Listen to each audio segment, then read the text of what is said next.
And we're back, dear viewers, to welcome our second guest in today's episode. We would like to welcome our rider, Marta. We're really happy to have you here. Thank you for having me. Of course, we would like you to tell more about yourself, Marta, to the audience, more about, let's say, your background. Sure. So my name is Marta. I'm from Italy. I'm here in Kuwait since 2011, so it's quite a long time. It's like my second house over here. And I'm a customer experience in season group. So totally different of my hobbies. So this is where the question hits. It is something not really related towards your hobby, but yet it is kind of a sport that we would like to educate, of course, the audience more about it, especially women. It is more of an interesting, speedy hobby. Everyone is really tempted to actually have a motor bike, but at the same time, they're really afraid to have and to do that actually choice, because they see it's more of a dangerous, risky, let's say, hobby or exercise. So how do you see that? Well, you are right in everything you said, because it's actually a risky hobby, and especially when you speed, there are so many dangerous factors around you.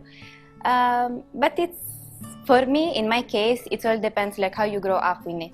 Yes. Because my dad was he's a biker too, so I grew up since I was small with him, and he is my example. So I always say, sometimes I have fears, but like looking at him and the way how he approached the bikes, for me it was very easy to be in this kind of the environment and having, yes, of course, this hobby. So it's very interesting to hear that it is not something that you wanted, let's say, by yourself, but you actually had an idol, which is your dad, of course. Exactly. And this is something, let's say, not really rare, but it's to hear about it, especially for the family riders. It's something that's really interesting. How was it so far? Because they say if you are a rider and then your daughter or your son is a rider, the bond started to be, let's say, strong. You started to have so many things in common and so on. Yeah, that's true, because actually he taught me to ride when I was 4. My mom, she doesn't have a choice to then accept it. Yes. She was like, so, yeah. enough. The father is okay, the daughter is there. So yeah, so it was very easy for me, and it's true, because even when I was 16, he got me my first motorcycle, and then I traveled to Kuwait, so like I lost a little bit, like it faded a little bit away. Then I started to feel that there was something missing in my life, you know, like something that was not there. Yes. So I told my dad, like, I want to get the bike again. And he was like totally like 100% supportive. Like he was the one actually pushing me also to get it again, because he knows the feeling. Indeed. So it was and quite it's easy. more of a way to it's not like, it's like an escape, you know, like you can actually enjoy yourself, enjoy the moment of riding a bike, the wind, the weather, especially when it's rainy. Like, I don't know, with that, my experience, it was, let's say, more of a rainy outdoor event, especially in Kuwait, because for the riders, that, let's say, the season where it rises in winter, and you, as a rider, you don't want to miss any day out, even if it was a rainy day out, because you want to enjoy the ride. So they always say if you stop for a while, it is very, let's say, more of difficult to go back, because it becomes more heavy. You're not, let's say, flexible as you used to be. Is that really true? Well, depends of the sport bike that you choose, like not sport bike, like the kind of bikes that you want to go back after a long time. Yes. But it all depends, like on the CC, maybe also, like if you start again from 0, it will be better to start with a lower CC. Even if it's past like a long time of period, like maybe 5 years, 6 years, it's always better again to start from the smaller CC, because it will be much easier. You will start to like getting into the shape again. Yes. So that's quite right. And that's very important to know more about. Yes. So, Marta, we've known that you were the first woman to enter the Kuwait Motor Town, let's say, ring itself. And how was the experience so far? Yeah, I was the first woman rider entering the Kuwait Motor Town. It was such a great experience.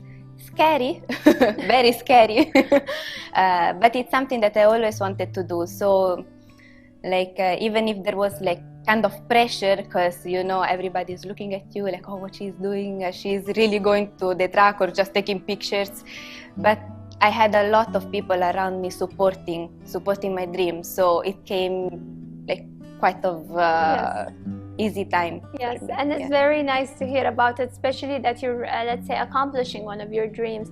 And having that in mind and talking about how people, let's say, actually look in that perspective, because it is very heavy for you.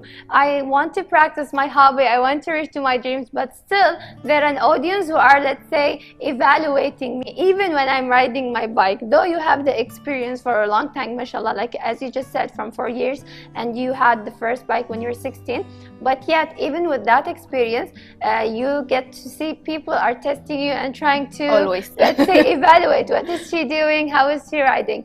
So how was the experience so far, especially being here in Kuwait and also being part of the Motor Lady Club?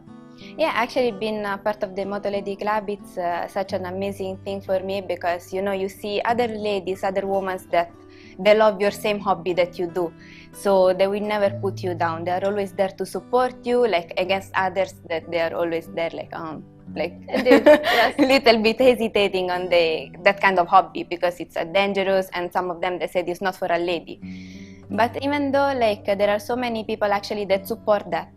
And I was really amazed. Like in the beginning, I was a bit scared as well. Like, oh my God, I'm gonna ride in Kuwait. It's an Arab country. I'm a lady, but it's no, different. Of course, it was yes. actually the totally opposite. It came very easy, and the people actually here, they love that, and they're really supporting. Yes, and that's really great to hear about it. Indeed, especially that everyone, when they enter a country they don't know about, or let's say, especially when it comes into the Middle East and Arabian region, they start to hesitate and feel like they cannot practice, let's say, a kind they of, might judge you or something, but it was totally the opposite. Indeed, I'm really glad to hear that. When it comes into being in this field, it's very competitive, especially when it comes into having male riders and female riders, especially that when it comes into the knowledge of the bike, it's always the way they see, she's new, she still doesn't know more about bikes and so on. Tell us about that. Is it really there when it comes into sometimes bikers? Yes, there is always someone coming to tease you, then it's always there, you know. It's normal, but we are having fun actually even doing that. So also when it comes into having this experience, have you ever, let's say, thought of maybe starting to educate the ones around you, family, friends, when it comes into riding bikes? Because we've seen so many women who wants to learn, but they're really shy, to go to someone, but when they see another woman, they tend to ask and start to see this kind of perspective. So have you been associated with it? Yeah, actually I have received so many comments or messages asking about that, if I'm teaching or something. I don't do that, but I'm always there to support, because if you have something in you and you have a dream and you want to accomplish something, it's always good to have someone who's pushing you to do that, not someone who's like, no, it's scary, don't do it. It's always better, I know it's scary, but why I should put you down on something that you really love? Yes. The same that they did with me, so... Yes, and that is the most important thing, is to tell the people about the risks of it, but at the same time encourage them aware. Yeah, and exactly. to actually try instead of only listening towards everyone. If you don't try something, you cannot know if it's dangerous, if it's risky, rather than having the experience itself. When it comes into having the trials and for the bikes themselves, if a person wants to have and to get a license for it, does it vary? Is there a specific lessons, times for everyone, or it's different from a person to another? No, that's very different from each and every one, because maybe some people, they start and they are scared, but maybe after 2, 3, 4 lessons they get to know the bike and then they proceed after that. Some people, they are just born to it, they can just throw themselves in and they are quite good.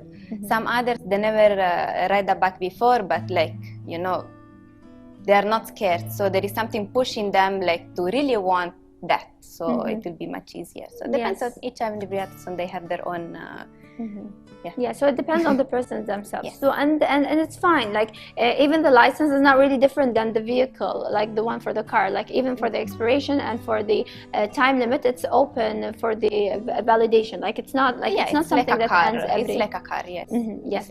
And when it comes into, of course, the race that we've heard about, whether it's, let's say, drag race and different kind of races, have you been, let's say, associated in it, participated in such kind of races and so on?